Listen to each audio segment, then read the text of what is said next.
Hello everyone, GoldenNova here. Over my time making videos on this platform, I've noticed a lot of people love making custom cards. So every month, I challenge my patrons to make some based on a new theme. This time around, as the 7th month of the year, I just had to prompt them to make cards themed around the most iconic part of July.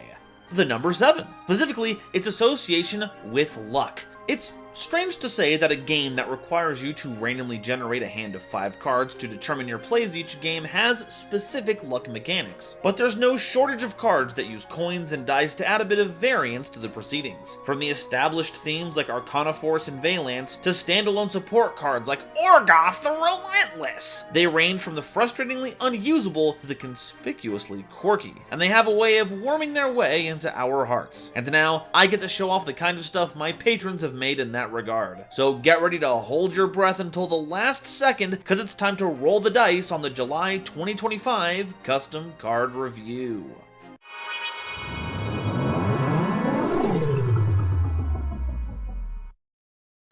Today's episode is possible thanks to viewers like you, as well as my patrons. If you like what I do here, I would super appreciate it if you'd subscribe to help us reach another wonderful milestone video. And if you want to support me directly while getting some awesome benefits, check out the link to my Patreon in the description below.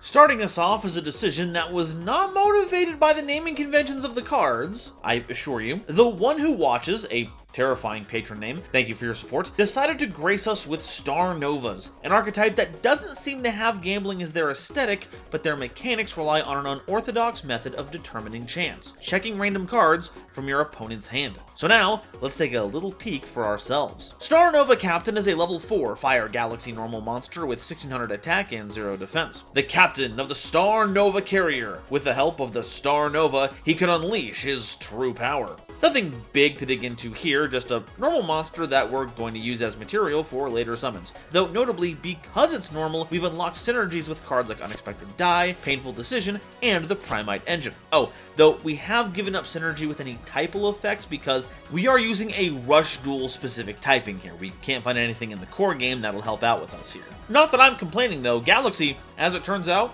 pretty cool typing. Star Nova Sharpshot is a level 3 Fire Galaxy monster with 0 attack and 1300 defense. Once per turn, you can banish a Star Nova monster from your hand or field to banish a random card in your opponent's hand, then activate one of the following effects based on what type of card was banished by this effect, either monster, spell, or trap. If it was a monster card, inflict damage to your opponent equal to the banished monster's attack. If it was a spell card, your Star Nova cards are unaffected by your opponent's spell card effects until your next standby phase, and if it was a trap card, your opponent can't activate trap cards until the end of your next turn, and all face-up trap cards your opponent controls are banished. And if you banished a Star Nova Captain to activate this effect, you can instead look at your opponent's hand and select which card to banish. If this card is banished, you can add a Star Nova monster from your deck or banishment to your hand except a copy of this card. That is only 2 effects, but Saints Above does it not feel like it with that big block of text. It makes me feel like this card does more than it does, but really, there's just a lot of ways it can shake out.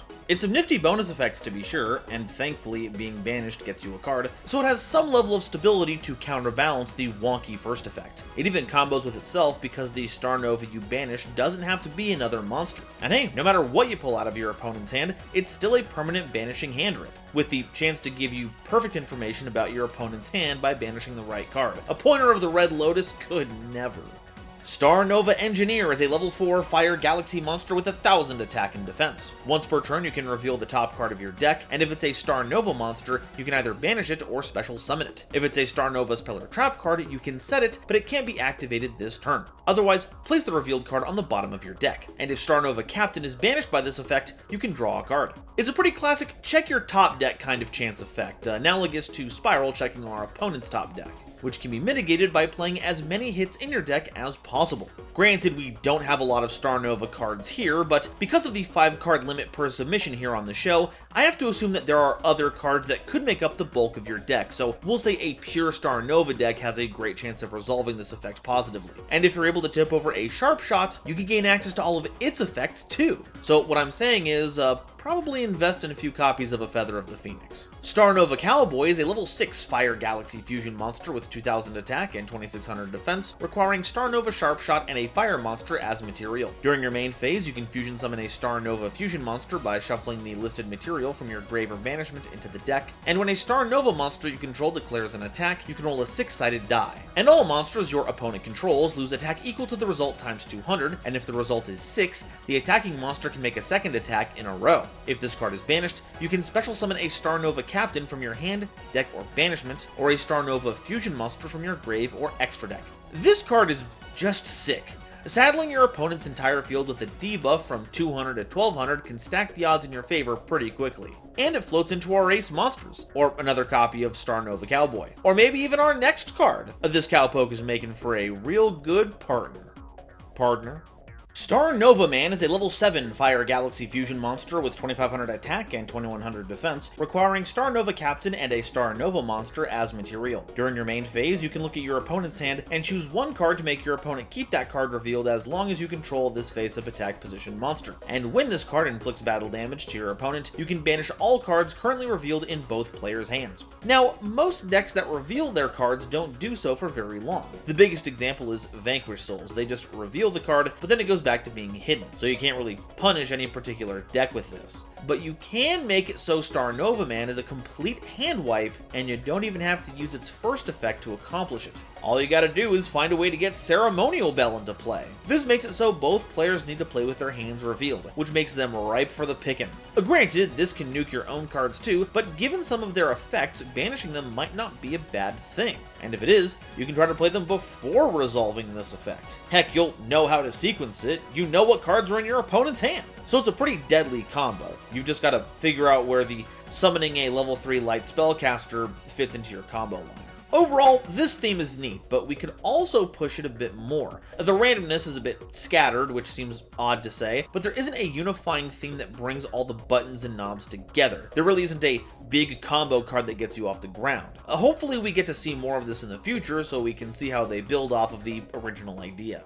While the last segment took some typing cues from Rush, the effects were pretty in line with the TCG. This next section, however, goes all out. Seven's Roulette, courtesy of Captain Blitz, also eschews dice and coin to instead see what cards come off the top of your deck, and hopefully we have just the right ones to slot into our game plan. Sword Star of Roulette is a level 3 Fire Warrior tuner monster with 1200 attack and 500 defense. You can banish the top card of your deck, then excavate the top 3 cards of your deck. If a fire monster was excavated, you can special summon a level 7 Fire Spellcaster monster or a level 3 Fire Tuner monster from your hand or grave. Then, if 3 fire monsters were excavated, you can add 3 Roulette cards from your deck or graveyard to your hand, also send the excavated cards to the grave. If this card is sent to the grave or banishment, you can shuffle 3 fire monsters from your grave or banishment into the deck, then draw a card. So the name of the game here is Fire, Fire, Fire, hopefully in that order. Getting the jackpot nabs you a lot of value, and while there are only 2 roulette cards in the game currently, Barrel and Spider, we've got a couple new ones waiting in the wings. And also it helps to put all your fire monsters back into the deck while getting you some card advantage, making this guy a real star of the deck. A sword star, you might say. Seven's Roulette Magician is a level 7 Fire Spellcaster monster with 2100 attack and 1500 defense. If you control a level 3 Fire Tuner monster, you can banish a card from your hand to special summon this card from your hand or grave. While on the field, you can banish the top card of your deck, then excavate the top 3 cards of your deck. If a fire monster is excavated, this card gains 300 attack for every fire monster in your grave until the end phase. Then if 3 fire monsters were excavated, you can banish as many other cards on the field as possible, up to a maximum of 7, and if you do, this card gains 111 attack for each card banished by this effect until the end phase. Also send the excavated cards to the graveyard, which is very cute. Honestly, we've already been annoying with putting 50s at the end of our stat lines in this game. Might as well go all in for the sake of flavor. Now, I wouldn't exactly call it level 3 Fire Tuner monsters common in this game. However, this card is surprisingly accessible because, as it turns out, a lot of decks randomly run a level 3 Fire Tuner monster in the form of Ash Blossom. Granted, you'll need a bit more than a passing hand trap to make full use of this, but as a way to get to level 10 Synchro monsters, well, I have seen better, but I've also seen worse. However, in a deck where this can shine, Yeah, an easily summonable monster that can get to 3k attack out of nowhere that's potentially a board wipe and fills my graveyard? This is a fire deck staple for sure, even if you do miss out on those lucky 7s.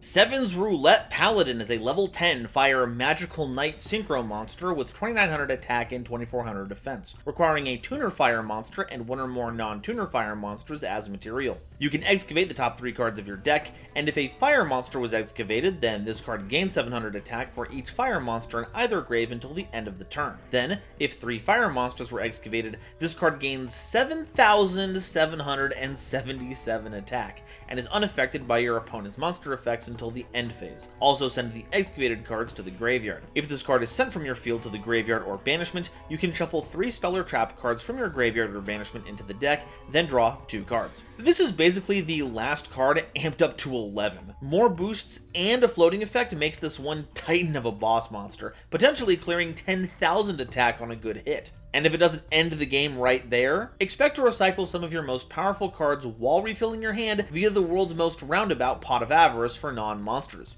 If this card came out, it'd certainly make me want to take the nearest fire deck for a spin. Roulette Magic Triple Chance is a quick play spell card that excavates the top 3 cards of your deck. Then if 3 fire monsters were excavated, send the excavated card to the graveyard. Also apply one of the following effects. Either draw 2 cards, or take control of an opponent's monster, or special summon a monster from your extra deck, ignoring summoning conditions. You can also banish this card from your grave to place 3 cards from your deck on top of your deck in any order. This, in turn, basically sets up any of our previous effects, taking the chance out of it and hitting the jackpot every time. But hey, cheating at chance mechanics is as beloved a mechanic as actual chance mechanics themselves. Illegal cheating, that is. Minor card text error here, though. I'd like to see the card specify what happens when you don't excavate 3 fire monsters, as the mechanic doesn't come with an inherent way to resolve it after you've revealed the cards. But keeping that in mind, the effects you get when it does hit are outrageous, ranging from the only kind of busted draw 2 to accessing a number of extra deck threats that you'd otherwise have no business using. But also means you'd be giving some monsters that'd never see play a chance to get in on the action. Triple the chance, even. Roulette Magic Extreme Failure is a counter trap card that you can activate if you control a level 7 or 10 fire monster when your opponent activates a card or effect. Excavate the top 3 cards of your deck, then if a fire monster wasn't excavated, negate the activation and effects of every other card in this chain. Also send the excavated cards to the graveyard. You can banish this card from your grave to destroy 1 monster you control and 1 card your opponent controls, then shuffle your deck. This card is so funny. Like, presumably you're playing this in the same deck as the ones filled with fire types to maximize the odds of using your other effects, but for this one, you have to whiff entirely for it to function. So it actually works best when playing a deck that just splashes in 7's Roulette Magician and otherwise doesn't have any other fire monsters. And when it goes off, that's a pretty powerful counter trap. Taking out the whole chain is kinda huge, and that's not the end of it. You get to mill cards, and it's a removal trick in the graveyard. The only thing keeping this from being a must-include in every non-fire deck ever made is the fact that you do need to have a level 7 or 10 fire monster on your board to make this happen. But that's what the extra deck is for. You'd be surprised at what fits the bill. Like, Shaddolls could play this after making Grista of all things. But, you know, they'd have to be playing Grista, but we're already talking about fantasy scenarios, so let's not get picky here. Overall, this is a fantastic piece of design. You get a lot of bang for your buck while staying on theme, and while powerful, it's certainly not unbeatable. It's a perfect mix of power and fun, with a healthy helping of slots to go along with it. When you think chance mechanics, it's hard not to associate them with the coin-flipping kingpin himself, Bandit Keith, Mr. Howard to his students. Barrel Dragon is the prototypical payoff for calling heads, and there have been a few attempts at bringing these cards back into relevance. And now, Cool Trainer Dark is trying their take at it. Let's see what they brought. Heavy Metal Armed Bandit is a level 4 Dark Machine monster with 1850 attack and 800 defense. While on the field, you gain life points equal to the result of your opponent's dice rolls times 100, and your opponent loses life points equal to the result of your dice rolls times 100. For each of your coin flip results that are heads, you gain 500 life points, and your opponent loses 500 life points for each of their coin flip results that are tails. And when you normal set a monster from your hand, you can set a blast sphere from your hand or graveyard face down in your main monster zone, and shuffle those set monsters on the field. Wait, that's actually incredibly funny. Blast Sphere is a classic gotcha card that could best be described as Maneater Bug on delay, though this blast comes with some burn damage. And Bandit here says they'll get you a free one whenever you set and obscure which zone they're in, keeping your opponent guessing, which in a way makes it so your opponent is given a shot at some chance mechanics themselves, in a kind of messed up magical hats kind of way. I also like that it just generates you value for using chance mechanics, giving us some kind of benefit for using them no matter what, and punishing our opponent for using them is pretty funny. You can't ever trust dealings with the one-armed heavy metal bandit after all.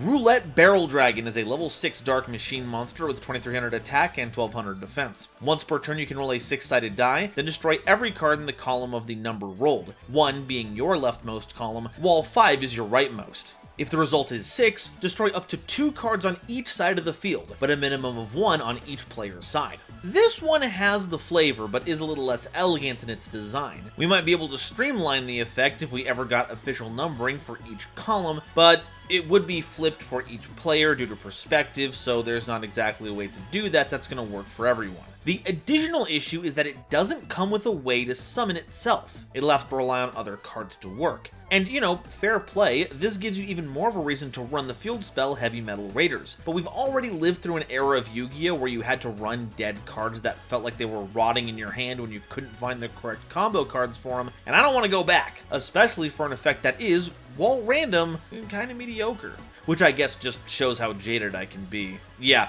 a full column of destruction and or double scrap dragon is a pedestrian effect. I'm really running low on whimsy here. That or the power creep's getting to me. Pendulum Guillotine is a level 6 Dark Machine monster with 1750 attack and 2000 defense. When any number of other monsters are summoned, flip a coin. If the result is heads, negate the summon and destroy those monsters. After this effect resolves with the result of heads, this effect of Pendulum Guillotine will not activate for the rest of the turn. And when any number of monsters are destroyed by a card effect, the controller of each monster takes damage equal to the destroyed card's level, rank, or link rating times 200. This monster I'm a little more keen on, though maybe a bit too keen. Summon negation is pretty powerful, and adding some extra damage on top of it for destroying your opponent's monsters means that, even if the coin toss doesn't go your way, we still have the potential to win the game purely by destroying all of our opponent's monsters. Granted, this effect is reciprocal, so they can do it right back to you, but you'll be prepared to make the most of it, while your opponent may not be running destruction removal at all. Though that shouldn't keep you from proceeding with caution. Turns out when you put the guillotine on a pendulum, sometimes it swings back at you. Dubious Sleeved Slots is a continuous spell card that, once per turn, when a monster declares an attack, you can activate this effect. Flip a coin. If the result is heads, either reveal an equip spell from your deck and equip it to a Dark Machine monster you control that is an appropriate target for that equip spell, or set a Metal Morph trap card from your deck or graveyard face down, and it can be activated this turn. Whoa, stealth Metal Morph support, I dig. The fact that it not only lets you use it with those cards, but also any appropriate equip spells means you can rotate in some nasty cards to steal a win. A random United We Stand out of nowhere probably clears most encounters, and Mage Power being not far behind. It even works when you're aggressive too, so while it may have been a neat combat trick to surprise your opponent with if it were a trap card, being a spell card lets you hit the ground running, and I can't be mad about that. If you're running a Dark Machine deck, I'd argue that this card can easily slot right in. Sleight of Hand is a counter trap card that you can activate in response to a card or effect that tosses exactly 1 coin. You pay 1000 life points, and you choose the result of the coin toss. If this card is in the graveyard, except during the turn it was sent to the graveyard, you can banish this card in response to a card or effect that tosses a coin, and you choose the result of the coin toss. This is weird. So it's a counter trap that you want to chain to your own cards. And because of how priority works, if your opponent activates a card between your coin toss effect and the window you had to activate this card, you won't be able to because it will literally miss timing. Granted, you won't have a lot of trouble chaining this to your opponent's coin toss effects, but I'm not sure you're going to be running into those very often. Honestly, it's just better to have this in your graveyard as it does the same thing, doesn't cost you life points, and while the first effect specifies it only works with coin tosses that use a single coin, the grave effect doesn't say that, which could lead to some very devastating results. Just be sure not to roll a 1 on that sleight of hand check, because no amount of coin manipulation is going to stop that critical fail. Overall, I think these cards do a good job of evoking the nature of Mr. Howard, and while they can be a bit clunky at times, it does add a bit to the charm. Now, how do I give my opponent a dice or coin tossing effect they have to do so I can make them trigger Heavy Metal Armed Bandit a million times? There's been a surprising lack of dice rolling in this episode so far, and Herbal is here to help pick up the slack with every dice rolling game they could possibly think of. Now, are the cards good? Honestly, yeah, they're probably a little too good. But are they funny? Yeah, I mean, they wouldn't be Herbal cards otherwise. Let's take a look. Bone Roller CeeLo is a level 1 Wind Rock monster with 100 attack and 600 defense. If this card is normal or special summoned, you can add a Bone Roller card from your deck or graveyard to your hand, then you can send a card from your hand to the grave. If this card is sent to the grave by the effect of a Bone Roller card, you roll a 6-sided die and add a number of Bone Roller cards from your grave to your hand up to the result. And if you rolled a 1 or 6, you can also add Bone Roller cards from your banishment instead. So this is just a big advantage engine. It turns out a lot of our Bone Rollers get effects when sent to the grave by the effect of an on-theme monster, so CeeLo can just pick them up and put them back down. In fact, it works very similarly to our next card, Bone Roller Bunko, a level 2 Earth Rock monster with 200 attack and 500 defense. If this card is normal or special summon a level 6 or lower Bone Roller monster from your hand or deck.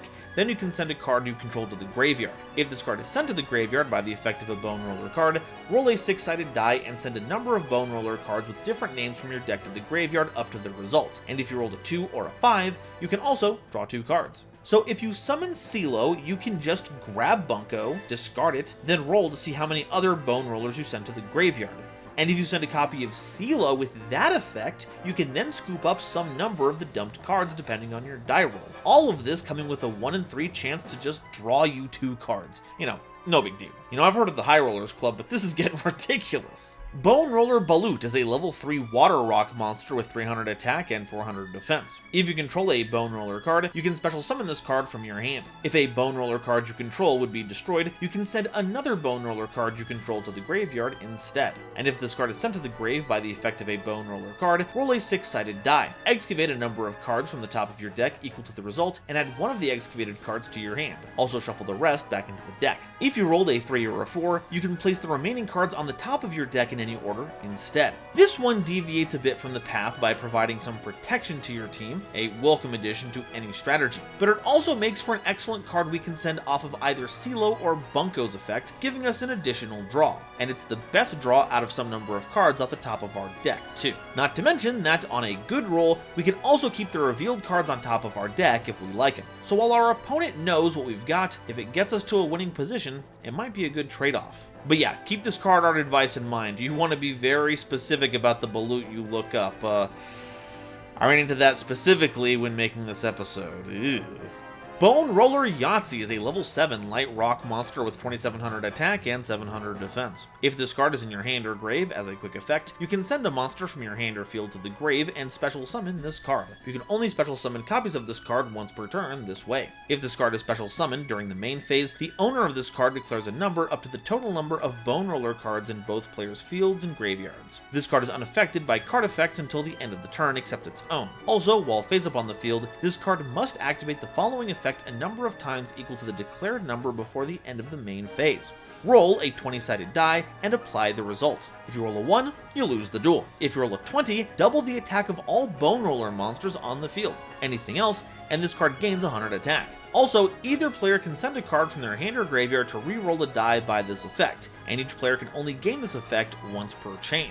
So yeah, this card is outrageous and can never see any actual play ever. Sure, the card has an auto-lose condition, so if you roll enough times you're bound to just die, but you only hit that 5% of the time, and you're given a reroll chance on each roll. So if you only reroll when you hit a nat 1, you only have a 0.25% chance of losing the duel with this. Though, notably, this is a duel loss, not a game loss, so the consequences are severely dire. That being said, because it allows you to vent cards from the extra deck to use this effect, you can build your deck in such a way that you can get as many rolls as you want. Then, when a 1 shows up, you just re-roll it to try again while triggering some kind of extra deck monster effect. If you roll a nat 20, you just get a huge boost in power, though your opponent can make you re-roll it with some of their resources, so it's not without its drawbacks. But here's the kicker here. When being very nitpicky about the structuring of this effect, it doesn't work the way that it should. The number that you pick on summon is the amount of times you have to activate this effect each turn, but it doesn't say that's the maximum amount of times you can activate it. So, with no other hard once per turn restrictions on there, there's no limit to the amount of times that you